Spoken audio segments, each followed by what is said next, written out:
एक जो अजून आक्षेप घेतला जातो की स्थानिक स्वराज्य संस्थांच्या निवडणुका लवकरच आणि ओबीसी साठी म्हणून जे मतदारसंघ आरक्षित आहेत त्या आरक्षित मतदारसंघामधला आमचा अधिकार जाईल किंवा आमचं सरपंच पद काही लोकांचं गेलं काही तर त्यामुळे राजकीय आरक्षणावर परिणाम होईल असं वाटतं? 100% होणार.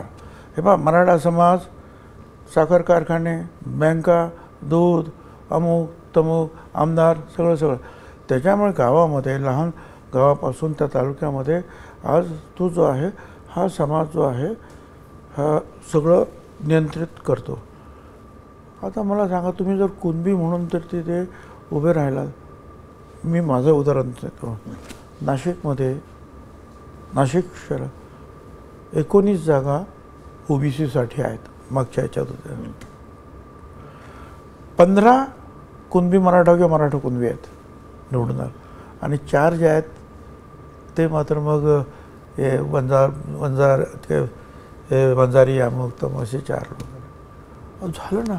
आता तिकडे ना निदान गावात तरी कोणतरी सरपंच वगैरे गावात तरी सोडायला पाहिजे.